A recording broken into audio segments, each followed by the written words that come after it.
everyone. This is Coach Molly, one of the hockey coaches at Fort DuPont Kids on Ice hockey program. So unfortunately, I can't see you in the rink right now, but wanted to participate in the kids at home. So let's get started. Today, we're going to learn about the universe and planets and our solar system. These are some things that I've learned about recently and I wanted to share with you all. So let's get started. Okay, so this is a picture from NASA. So does anyone know what NASA is? So if you guessed it's the organization in the United States that sends rockets and astronauts to outer space, you would be right. So it's a great website if you want to go, moms and dads too. It has lessons for all ages. So I learned a lot on that NASA website, and maybe one of you will want to be an astronaut one day. So this is a picture of, does anyone know what? Our solar system. So our solar system is where all our planets are near, what's this big thing? The sun. So does anyone know, is the sun a planet?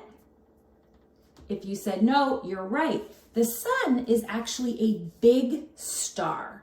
And what's crazy to think about is stars are mostly all sorts of gas, okay? So it's a huge ball of gas, and it gets its light and energy from those gases. So what's so important for our solar system is the sun, because it allows all of the life on planet Earth to grow.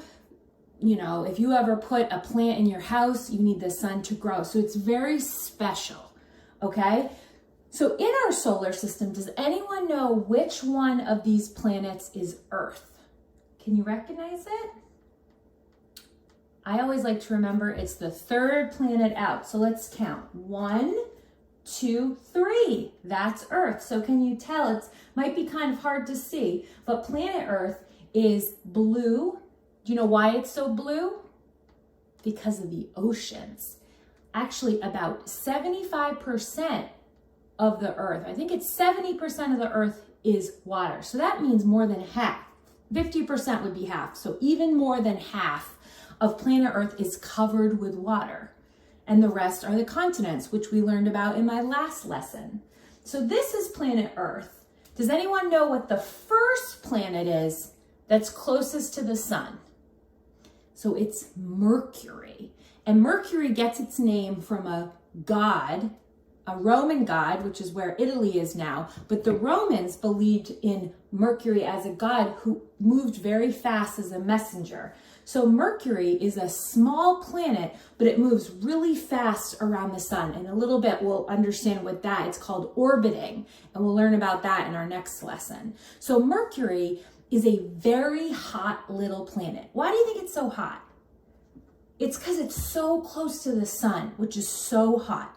So the size of Mercury is, let me look, I think it's about 1/3 of the Earth. So that means 3 of Mercury can fit in the Earth, which is about the same size as our moon. So if you think about the moon in the sky, think about that is the size of Mercury.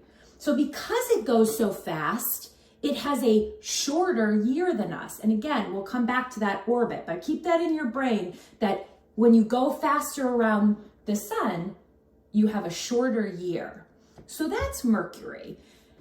Now, let's move one planet out from Mercury and closer to Earth. Does anyone know what this one is? Sometimes you'll see it drawn as green, is a hint. So that is Venus. So Venus is the hottest and brightest planet in our solar system. And you might think that's weird because Mercury is closer to the sun. Why is Venus so hot?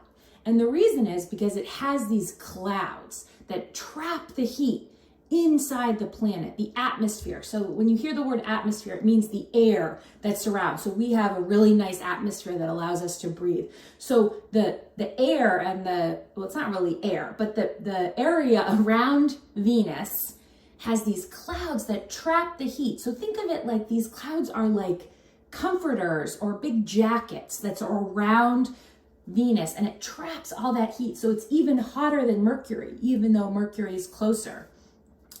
And it doesn't have oceans, so it can't have human life like Earth. Actually, as far as we know so far, none of these planets have human life. And we're not even sure if they have any type of life. So any little slugs or things that live on the ground, we're still searching, but right now it's just our planet. So Venus, it has volcanoes. It's not a really great planet. You wouldn't want to hang out in Venus that long. And it's 900 degrees. So that's on a really hot day in DC. Let's say it gets to like 100 degrees. So 9 times hotter than that. So that's not a good place for us to live, but it's a very cool planet. Okay, the next one is planet Earth. So we're not going to spend a lot of time on Earth because we already learned about Earth last time, and we live here, so we know a lot about it. But as I said before, I think what's cool is there is so much water on Earth. What other things that Earth has that allows us to live there? Can you think? I kind of talked about it a second ago. Air, oxygen. So the air around us allows us, as I choke on the air, it's a good thing. It allows us to breathe. It allows plants to grow. It allows farm animals to breathe that we have as food. So it's very important that our air is filled with oxygen. Other planets just don't have enough oxygen. So when you see astronauts go, they'll have big, they almost look like fish tanks around their head, and they have the big white suits. And these astronauts, they need that air pumped in their suit so they can go to those planets. So Earth, it's a really special planet that we call home. So and the thing that we're going to learn about in a second is that orbit I was talking about. And we go around the sun. Do you know how long our year is? So one trip around the sun is a year. Does anyone know how many days that is? It's 365 days. And one spin of the Earth, so we'll talk about it in a second, but it's going around the sun, but it's also spinning around itself the whole time. And you know, one spin, how many hours that is? That's 24 hours, so that's a day. So the spin of the Earth is the day, and the trip around the sun is the year. We'll learn about that in a second. So let's move to the next planet, which is a little planet as well. Does anyone know what that one is? I'll give you a hint. It's red. If you guessed Mars, you're right. So Mars, which was the Roman god of war, that's how it got its name, because it looked red and angry. That is a planet that's also close to, well, not close. They're very, very far away, but they're close compared to these other planets. So Mars has the highest volcano. So I said Venus has volcanoes, but Mars has a huge volcano. I think it's called Olympus Mons. I may not be saying that right, but that's what it looks like when I looked it up. So that is it's 13 miles wide. So next time you're driving in a car, ask someone to say, tell me how long 13 miles is. And that's how tall it is. It's 377 miles wide. So you'd have to drive for hours to get across. So it's just a huge volcano. So what's funny, I think, about Mars is when you think of red, what do you think? I think hot. But Mars is super duper cold. It's really cold. Let me see. It's negative 80 degrees. So grew up in Vermont. It gets very cold, but it only gets like, let's say 10 degrees below freezing. This gets negative 80. That is just so hard to think of. And as a result, it has these polar ice caps. So that means that this is also not a great place for us to live. I will say we've sent some Mars rovers. So our astronauts they look like little cars, and they go to Mars and they kind of go around. Mars looks like, if you've ever seen pictures of like the Grand Canyon, that's kind of what Mars looks like. It's these big canyons and rocks. And so these little Mars rovers, they're almost like remote control cars. They've been wandering around because it's hard for us to go there. So we send these rovers. And they've been finding some cool stuff. So you can look it up, the Mars rover and other Mars trips. So we're trying to learn. We try to go to the planets that we can. We've gone to our moon a lot, which orbits around Earth. So that's very cool. And it's really dusty there. There's dust everywhere. The other cool thing about Mars that I learned, is it has much less gravity. So if you've ever heard of gravity, that's what keeps us on the ground. So if you drop something and it drops to the ground, that's gravity. It's pulling everything towards the center of Earth. So different planets have different amounts of gravity, and Mars has less. So what do you think that means? That means if you drop something, it wouldn't fall as fast on Mars. Or if you were walking, you might kind of float. If you've ever seen videos of people on the moon, they're kind of float jumping. That's because there's less gravity pulling them down. In outer space, where you're just kind of flowing, there's no gravity. So that's why you see astronauts just kind of float. They have to be attached to their spaceship so that they don't float away. But on different planets, there's different amounts of gravity. So that's kind of cool. I feel like it'd be fun to jump around on Mars. You come back down, but it would be like you're floating a little bit. So now let's go to the next planet. So look, it's huge. Does anyone know the name of this? This is Jupiter. And Jupiter's really known for, it looks like stripes. Those are actually clouds. And the different gases in the clouds make the different colors. Because the thing about Jupiter, it's basically just a ball of gas. So when we were talking about how Mars, you could kind of bounce around and there's canyons, this you would just go right through. It's just a big ball of gas. But because of the gravity that keeps all the gas and everything kind of in a ball, so it looks like a planet. So it's giant. It's, let's see, I think it's 1,321 Earths would fit inside of Jupiter. So it's hard to even imagine. Jupiter is known for, I don't know if you can see, it's this kind of red eye. So that's actually a storm. If you've ever seen pictures on the news of when a hurricane is coming, it looks kind of like an eye because it's going around in a circle, the air and everything. So they have a storm there that's been going on for hundreds of years. I think, let's see if I wrote it down. I think 150 years, this storm, we've been able to see this.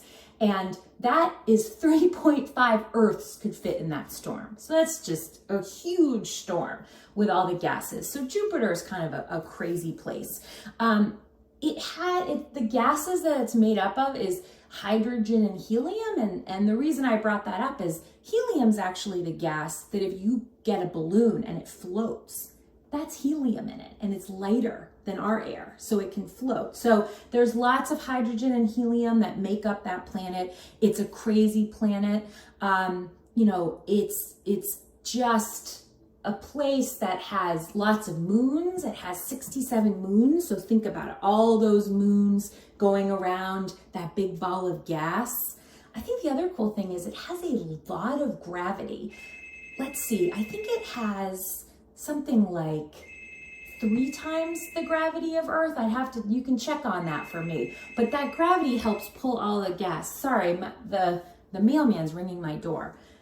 So really crazy place, Jupiter. And Jupiter has very faint rings around it, but you can't really see them.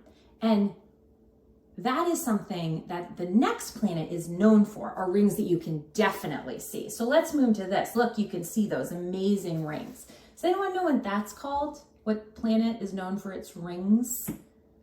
If you guess Saturn, you are right. That is Saturn, very cool planet. A lot of people, it's their favorite planet because it looks so cool because you can see those rings. So let's see what we know. It's the furthest planet that we can see from Earth without a really special telescope. So you can see it in the sky sometimes, and you can go online and see when you can see it in the sky. So Saturn is a very cool planet. It also has a ton of moons. So Jupiter has about 67. Saturn has a lot, has about 57. So just think, we only have one moon. These have all these cool moons. So it's a really awesome place. So let's move to the next planet. Does anyone know? Uranus. So this is the coldest planet. So also, it's even colder than Mars. So it's really just not a place you want to spend a lot of time on Uranus. Because as you go farther and farther away from the sun, the source of heat and energy is farther away, and you're kind of going out into outer space. And if we move even forward, and you can see it has kind of a faint ring. It's hard to see, but it has a ring like Saturn. And then if you move out, Do you know what the last one is? Neptune, which is actually the god of the sea. So Neptune is kind of out in the sea of outer space. And it's very windy. It's known to be a very windy. And again, we're going to talk about these orbits, which is how long it takes around. It takes the equivalent of 165 years. So planet Earth, one trip around the sun is a year. For them, equivalent to our one time around, it takes them 165 Earth years. So it's way out there if you think about it. And it's really wide. I'm trying to think if there's anything else we know about. Venus, sometimes people call it the twin planet to Earth because they're about the same size, even though they're totally different. Once you get, as I said, Venus, not a great place to hang out. We can't hang out there. The only other thing that I thought was cool about Venus is it spins the opposite direction of the other planets. And I looked online and scientists don't know why. They're trying to figure it out. So all of the other ones are kind of spinning the same direction. And Venus said, nope, I'm going to spin the other way. So very cool. So now let's talk about orbits. Okay, so now we're going to talk about orbits. So as I said before, the orbit is the trip around our sun, okay? And this handy dandy globe is what? Planet Earth. Look at that, 70% water. Look at all that water. So these are all the continents. Here's the United States, here's Asia, here's Africa, South America. We've got the South Pole, the North Pole. So we're going to talk about orbits. The first thing I want you to learn about the Earth is, look, see on my stand, it's not straight up and down. So the poles, it's actually off center, it's tilted, okay? So if you look at it, the South and North poles which are our gravitational poles, our magnetic poles, I should say, it's on the tilt, and that'll be important in a second when we learn about the seasons, okay? But just keep that in mind.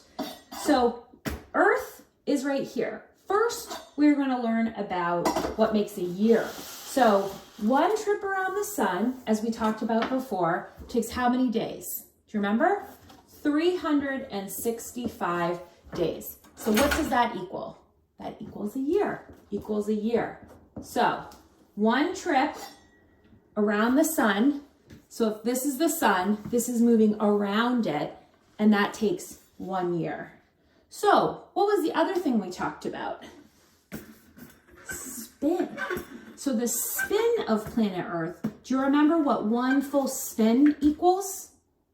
It equals a day. So one full spin is 24 hours, okay? And 24 hours equals 1 day. So it's 24 hours, so 24 spins, 24 hours takes one spin, and it takes 365 spins to get all the way around. You got it?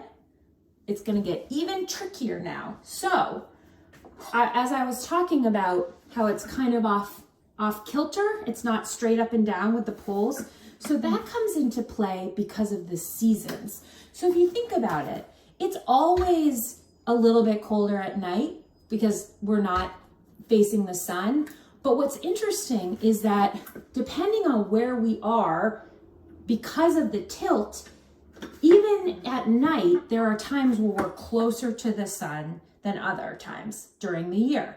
And it's also why, if you have friends or family or look online, that if you're on the bottom part, the southern hemisphere of the Earth, you have winter when we up in the northern hemisphere have summer. Isn't that funny? So right now it's about to be winter in DC. It's about to be Christmas. In Australia, which is down here, they're having summer. So if you think about it, for them, Christmas is always really hot and they probably go surfing. So crazy. So why does that happen? So I'm going to try to do a little bit of an experiment or show you this. So I tried to do it here.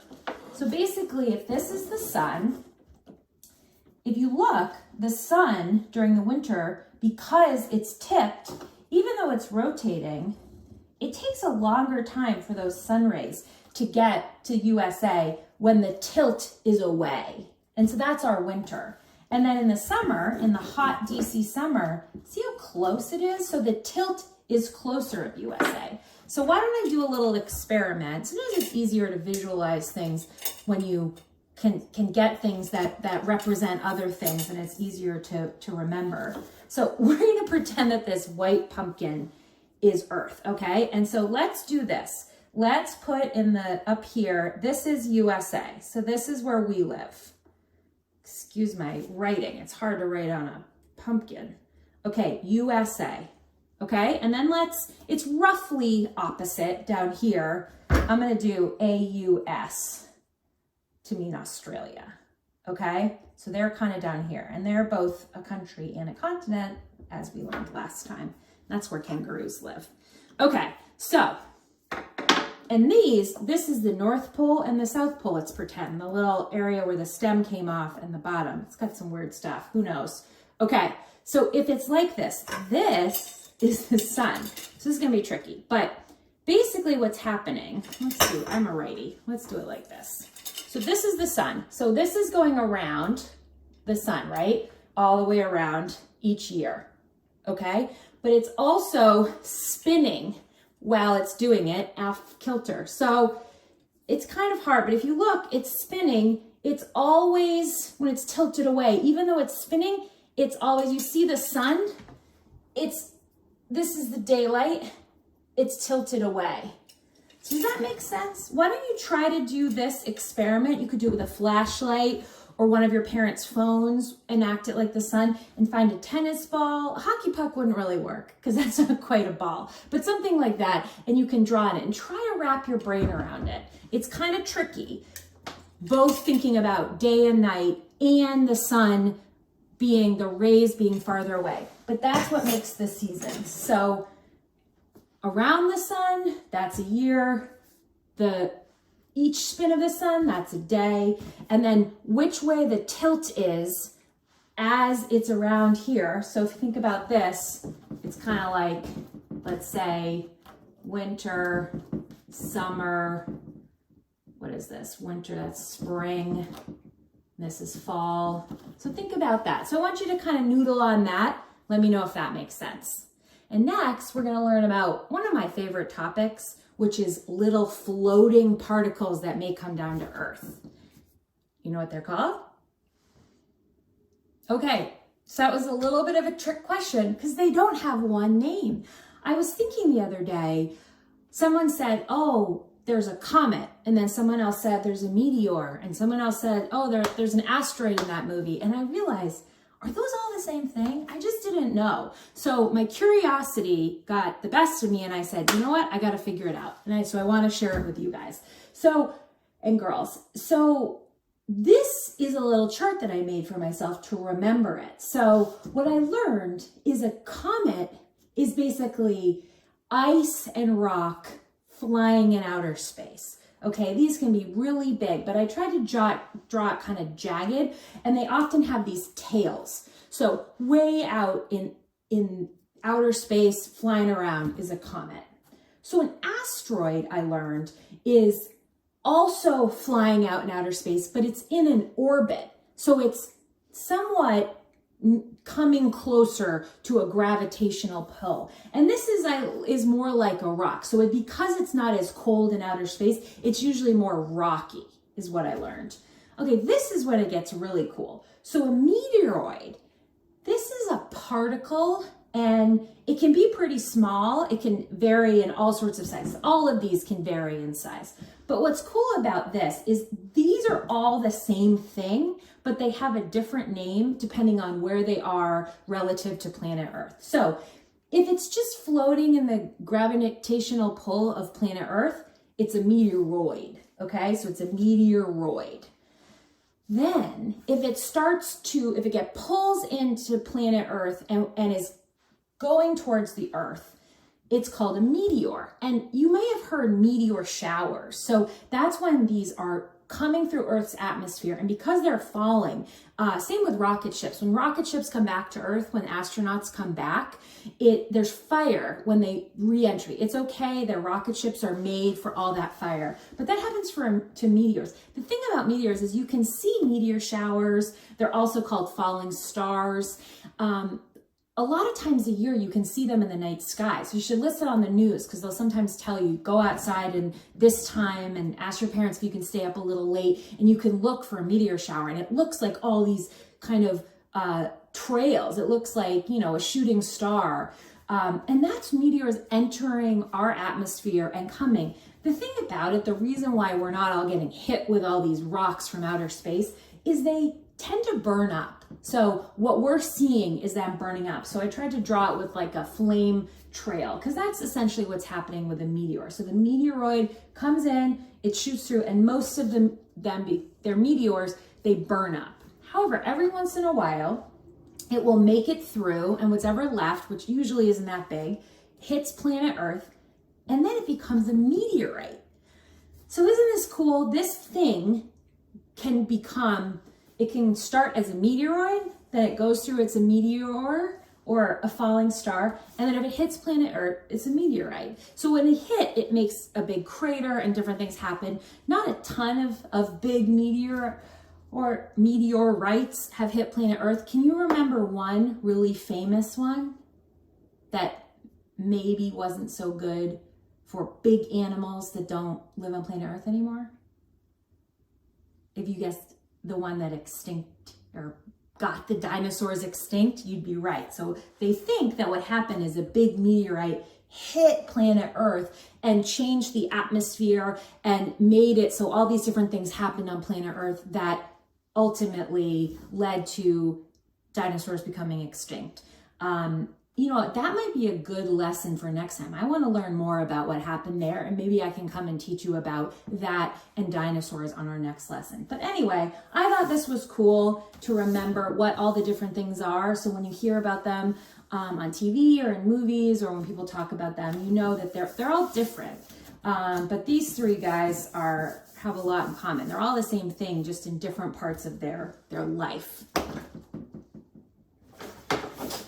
Okay, so the last thing that I wanted to tell all of you is, to me, the craziest thing when you're learning about our solar system, planet Earth, the sun, is how it fits into the entire big picture, which is called the universe. So the universe is made up of all these different things called galaxies. Does anyone know the name of our galaxy? Milky Way. It's kind of funny. The candy bar was named after it. So our galaxy is called the Milky Way. So this is the Milky Way, and this is the sun. So our little solar system, it feels huge, but it's actually small when you think about the whole Milky Way. And our Milky Way, galaxies are shaped in different ways. Ours is shaped like a spiral, and we're not exactly sure what's at the middle, but we think it might be a black hole, which is something that sucks everything in, but we're not exactly sure because it's so far away. And our galaxies happen and then they die. And ours is very old. It's 13.6 billion years old. So I wouldn't worry about it ending anytime soon. It's been here for a very long, billions of years. And they think it'll last a lot longer. So it has something like 100 to 400 billion stars in our galaxy, sun being one of them. But it's so hard for scientists to figure out exactly how many, because if you look, we're actually on the outer part, so it's very hard. We can send telescopes and everything to try to get in here, but it's so far away.